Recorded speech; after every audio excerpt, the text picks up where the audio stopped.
Paano kung ang taong minamahal mo ay may kakaiba palang interes na hindi ka tanggap-tanggap? Paano kung sa relasyon nyo ay gusto niya pang magdagdag ng iba habang kasama ka para makaramdam ng extra pleasure? Mananatili ka bang kasama siya? Sa lungsod ng Dover, nangyari ang isang malagim na kwento na nagmarka sa isip ng maraming tao. Isang araw, tumawag si Catherine Fish sa pulisya.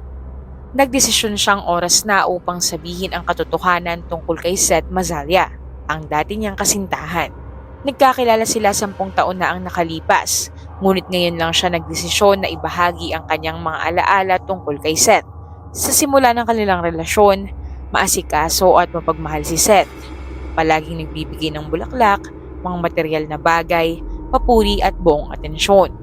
Pero sa usaping intimacy, natuklasan ni Catherine na si Seth ay may kakaibang interes. Noong una, inisip niyang para lang itong pelikulang 50 Shades of Grey. Pero habang tumatagal, naging mas marahas si Seth. Madalas niyang ibinabahagi kay Catherine ang kanyang mga pantasya, kabilang ang ideya ng pagkuha sa buhay ng isang tao. Isang araw, sinakal siya ni Seth ng sobrang higpit at natakot siya para sa kanyang buhay. Ngunit sa kabila nito, patuloy na nanirahan si Catherine kasama si Seth. Palagi siyang sinasabihan ni Seth na kailangan nila ng isa pang babae sa kanilang relasyon. Maraming beses na nagdala si Seth ng iba't ibang babae sa kanilang bahay, ngunit wala ni isa ang tumagal. Naramdaman ni Catherine na hindi na niya kaya ang sitwasyon, ngunit takot siyang umalis dahil baka gawan ito ng masama ni Seth. Ilang buwan pa ang lumipas bago siya nakatakas ng palihim. Nakarating siya sa bahay ng kanyang mga magulang na 600 milya ang layo at hindi na muling nakita si Seth. Habang isinasalaysay ni Catherine ang nakakakilabot na kwento, lalong naging malinaw na si Seth ay taliwas sa ipinapakita nito sa publiko. Sino nga ba si Seth Mazalia? Si Seth na 30 taong gulang ay nagtapos sa University of New Hampshire na may degree sa teatro. Siya rin ay nagtapos bilang isang emergency medical technician at black belter sa karate. Nagtatrabaho siya bilang isang consultant sa tindahan ng mga electrical goods. Bukod dito, nagtuturo rin siya ng martial arts. Matapos iwan ni Catherine Fish ay nagkaroon ng bagong romance si Seth sa katauhan ni Kat McDonough, na noon ay 17 anyos pa lamang. Agad siyang inalok ni Seth na magsama sila pagkatapos ng kanyang ika-18 kaarawan. Lumipat si Kat sa apartment ni Seth sa Dover, New Hampshire. Napansin ng mga katrabaho ni Kat na simula nang makipagrelasyon siya kay Seth, nagbago ang kanyang ugali. Naging tahimik siya, huminto sa pakikipag-usap sa mga kaibigan at katrabaho at hindi na rin nakikipag-ugnayan sa kanyang pamilya. Ang mga magulang ni Kat ay tutol sa relasyon nila ni Seth, kaya't pinili ni Kat na putulin ang ugnayan sa sariling pamilya. Isinagawa ni Seth ang mga kakaibang interes nito pagdating sa intimacy kay Kat. Nag-post pa si Kat sa internet gamit ang isang codename. Kasama ng mga litrato, isinulat niya ang ganitong mensahe. Ako at ang aking master ay naghahanap ng isang alipin at nagbibigay kami ng tirahan. Naghahanap kami ng isang babae para sa relasyon at mga gawaing bahay. Kasabay nito, nagsimula ng pag-usapan sa syudad ang misteryosong pagkawala ni Lizzie Marriott. Sino siya at paano siya konektado sa mga pangyayari. Si Elizabeth Marriott o Lizzie ay ipinanganak noong 1993 sa Massachusetts. Lumaki siya sa isang buong pamilya na puno ng pagmamahal. Meron siyang nakababatang kapatid at mula pagkabata, mahilig na siya sa mga hayop, lalo na sa mga amphibian. Pagkatapos ng high school noong 2011, nakapasok si Lizzie sa kolehiyo sa kanilang bayan. Bukod sa pag-aaral, aktibo rin siya sa volunteer work, partikular sa pagliligtas ng mga hayop. Si Lizzie na noon ay 19 na taong gulang ay lumipat sa University of New Hampshire. Sa wakas, natupad ang kanyang pangarap na mag-aral ng marine biology. Para makatipid, tumira si Lizzie sa bahay ng kanyang tiyahin at tiyuhin sa Chester. Nagtrabaho rin siya ng part-time bilang manager sa Target. Inilarawan siya ng kanyang mga kaklase at trabaho bilang isang mabait at palakaibigang babae na laging handang tumulong. Ngunit isang araw, biglang nagbago ang buhay ni Lizzie. Noong Martes, Oktubre 9, 2012, karaniwang araw lang yon. Nasa universidad si Lizzie halos buong araw. Bandang 8:00 ng gabi, umuwi siya at nag-iwan ng note para sa kanyang tiyahin. Sinabi ni Lizzie na papunta siya sa bahay ng isang kaibigan at nangakong babalik bago maghating gabi. Ngunit walang Lizzie na nakabalik hanggang umabot ng umaga. Naisip ng kanyang tiyahin at tiyuhin na baka nagpalipas ng gabi si Lizzie sa kaibigan at dumiretso na sa universidad. Ngunit lumipas ang isang araw at hindi pa rin nagpapakita si Lizzie. Pagsapit ng Huwebes, Oktubre 11, tinawagan ng tiyahin ni Lizzie ang kanyang mga magulang sa pag-asang alam nila kung asan ang kanilang anak. Ngunit sinabi ng ama ni Lizzie na hindi rin niya makontak ang anak sa loob ng ilang araw. Agad na naghanap ng paraan ang mga magulang ni Lizzie upang matagpuan siya. Habang papunta sa lugar, tumawag sila sa pulisya at inireport ang pagkawala ng kanilang anak. Sa kasamaang palad, wala silang ideya kung sinong kaibigan ang maaaring pinuntahan ni Lizzie noong gabing yun. Agad na nagsimula ang pulisya ng isang malawakang paghahanap para sa nawawalang babae. Nakapatay na ang cellphone ni Lizzie. Hindi rin siya mahagilap sa social media at hindi rin ito ginamit ang kanyang mga bank accounts mula nang mawala. Inakala ng mga investigador na maaaring naaksidente si Lizzie. Pero di nagtagal, natagpuan nila ang kanyang sasakyan sa parking lot ng University of New Hampshire campus. Walang tao sa loob ng kotse at walang ebidensyang magtuturo kung nasaan si Lizzie. Nanawagan ang kanyang mga magulang sa publiko para sa tulong at nangakong magbibigay ng $10,000 na pabuya para sa anumang impormasyon tungkol sa kinaroroonan ni Lizzie. Kinausap ng pulisya ang lahat ng kaibigan ni Lizzie at nalaman na noong Oktubre 9, nagpunta siya sa bahay ni Kat McDonough. Nakilala lang ni Lizzie si Kat kamakailan at magkasama sila sa trabaho sa Target. Ayon sa mga katrabaho, naging magkaibigan sina Lizzie at Kat at minsan sabay silang naglalakad pagkatapos ng trabaho. Nang mawala si Lizzie, nalaman ng kaibigan niyang si Nate na pupunta ito kay Kat. Tinanong ni Nate si Kat sa text kung nasa bahay nito si Lizzie, ngunit sumagot ito at sinabing wala ito roon at hindi niya alam kung nasan siya. Si Kat McDonough, na 18 taong gulang na noon, ay nakatira kasama ang kanyang nobyo na si Seth Mazzaglia. Nagkakilala sina Seth at Kat isang taon na ang nakalilipas sa isang teatro kung saan pareho silang mga aktor. Nabuo ang hinala ng mga investigador na may kaugnayan si Seth Mazzaglia at Kat McDonough Oktubre 12. Ipinatawag sina Seth at Kat para sa investigasyon. Ipwinesto ang dalawa sa magkahiwalay na silid at sabay na inimbestigahan. Sinabi ni Kat na hindi niya nakita si Lizzie noong gabing yun. Itinanggi niyang dumaan si Lizzie sa kanila noong Oktubre 9. Tumagal ng halos 2 oras ang interogasyon kay Kat at matapos nito, tumanggi na siyang magsalita pa. Pinayagan siyang umuwi ngunit nanatili siya sa estasyon ng pulisya at hinintay matapos ang interogasyon kay Seth. Iba ang kwentong sinabi ni Seth. Hindi tulad ni Kat, inamin ni Seth na pumunta nga si Lizzie sa kanilang bahay. Inamin niyang nagkaroon sila ng maselang pagniniig kasama si Kat at ginapos nila si Lizzie gamit ang tali. Ngunit ayon kay Seth, nagkaroon ng pagkakamali at aksidenteng binawian ng buhay si Lizzie. Tumagal ng 11 oras ang interogasyon kay Seth. Ayon sa kanya, pagkatapos ng insidente, dinala nila ni Kat ang katawan nito sa lungsod ng Portsmouth. Pagdating nila sa lugar kung saan dumadaloy ang ilog sa Piscataqua papuntang Atlantic Ocean, itinapon nila ito sa tubig at umuwi na. Mahigpit na itinago ng pulisya ang detalye ng pag-amin ni Seth, kaya walang ibang nakaalam maliban sa mga investigador. Matapos ang kanyang pag-amin, sinamahan ng pulisya si Seth sa lugar kung saan nila di umano itinapon ang katawan ni Lizzie. Dinala sila ni Seth sa Pierce Island, sa ilog ng Piscataqua na kilala sa malalakas nitong agos. Inaresto si Seth Mazzaglia at sinampahan ng kasong pagkitil ng buhay. Ipinabatid sa pamilya ni Lizzie ang malungkot na balita. Ayon sa mga magulang, naramdaman na nila noon pa na wala na ang kanilang anak. Noong Sabado, Oktubre 13, isang candlelight vigil ang ginanap bilang pag-alala sa 19 anyos na si Lizzie Marriott. Samantala, patuloy ang masusing investigasyon. Sinuyod ng mga detective ang apartment nina Seth at Kat.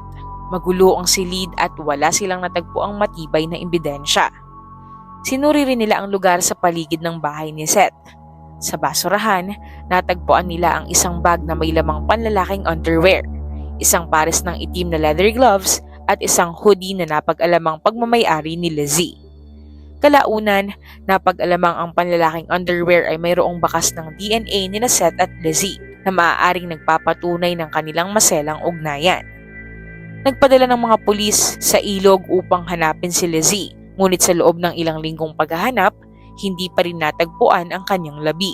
Nang maglaon, ipinagpalagay ng mga investigador na tinangay ito ng malakas na agos papuntang Atlantic Ocean. 2 araw matapos maaresto si Seth, humarap si Kat McDonough sa kanyang abogado at nag-record ng video confession. Inamin ni Kat na naroon si Lizzie sa kanilang apartment noong Oktubre 9. Ayon kay Kat, nanonood silang tatlo ng pelikula at naglaro ng poker.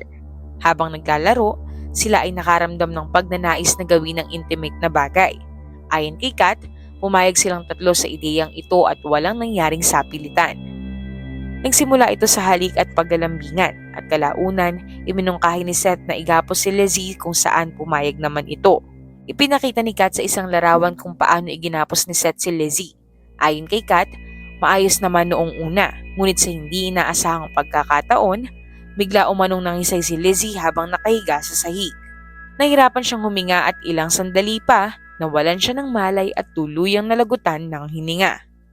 Hindi matanggap ng pamilya ni Lizzie ang kwentong ito at hindi sila naniniwalang kusang pumayag si Lizzie na magkaroon ng maselang relasyon sa mga taong hindi niya masyadong kilala. Ang kwento ni Kat ay tila gawa-gawa lamang para sa kanila.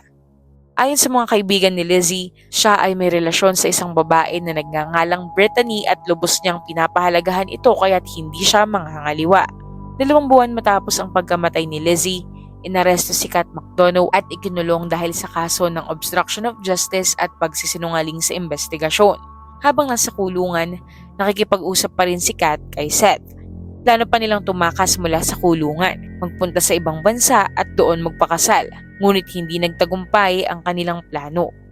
Matapos nito, sumulat si Seth kay Kat at sinabing kailangan nilang muling isilang at magkita sa susunod na buhay. Interesado si Seth sa itim na mahika at naniniwalang hindi magtatapos sa kamatayan ng buhay.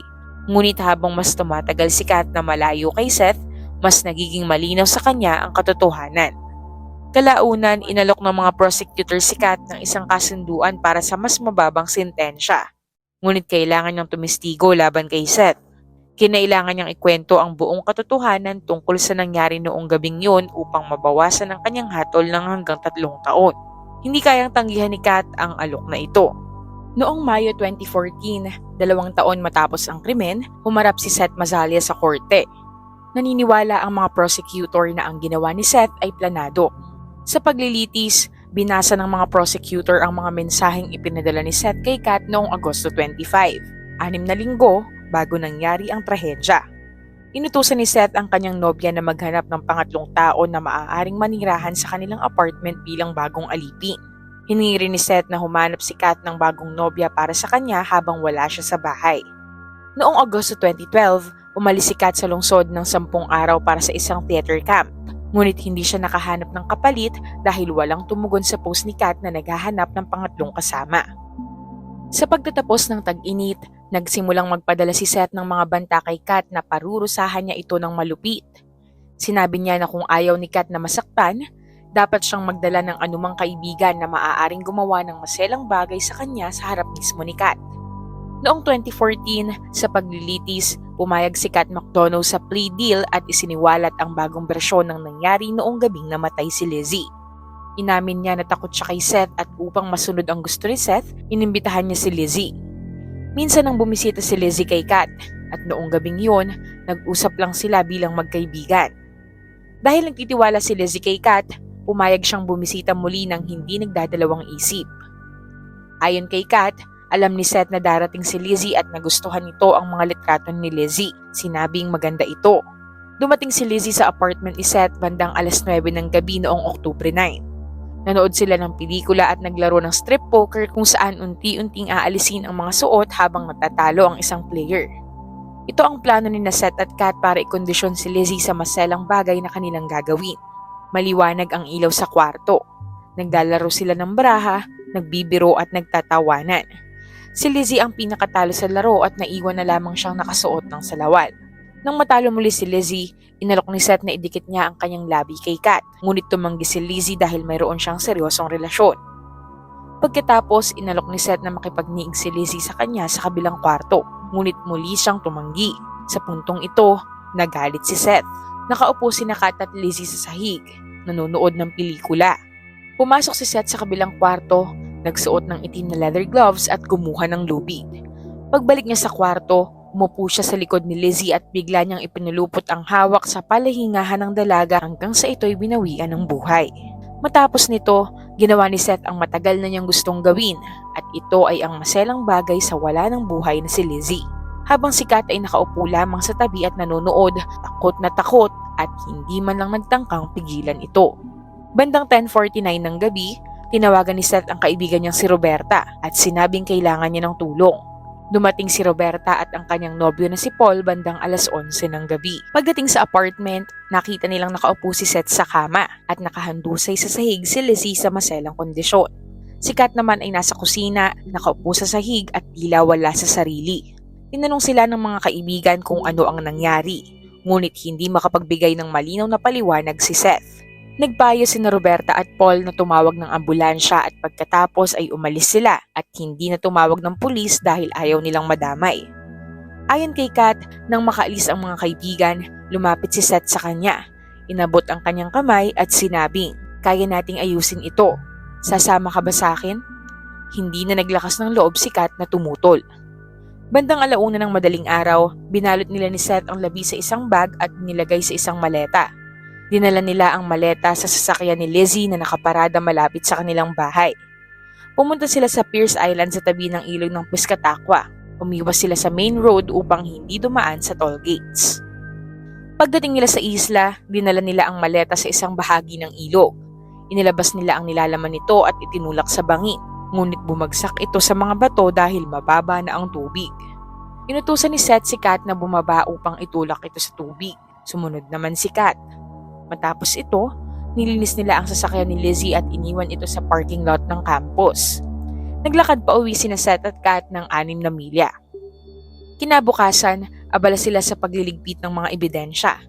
Hindi nagpunta si Kat sa pulis dahil takot siya kay Seth. Nagsinungaling siya na hindi dumaan si Lizzie sa kanila dahil ayaw niyang tumestigo laban kay Seth. Alam niya ang kaya nitong gawin at ayaw niyang matulad kay Lizzie. Sa paglilitis, palaging umiiyak si Kat ngunit wala siyang luha.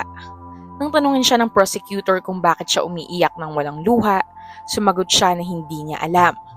Iginiit ng abogado ni Seth ng pangalawang kwento ni Kat ay hindi totoo. Ayon sa kanya, si Kat ay isang aktres ng teatro at sanay sa pagkukunwari.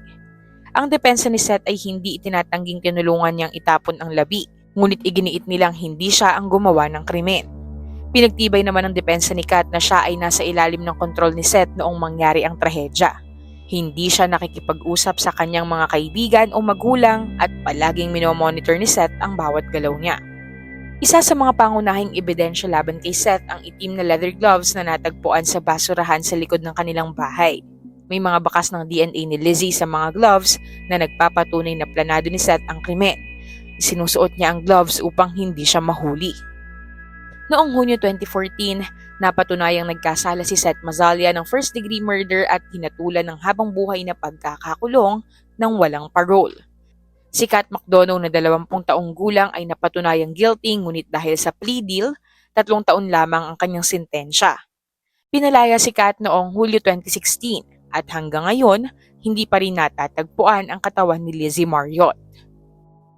Kung ikaw ay umabot na sa bahaging ito ng video, maraming salamat sa iyo. Para sa iba pang istorya, huwag mong kalilimutang mag-subscribe sa aming channel at kung may nais kang ma-feature na kwento na sa tingin mo ay angkop sa channel na ito, maaari mo itong isulat sa comment section.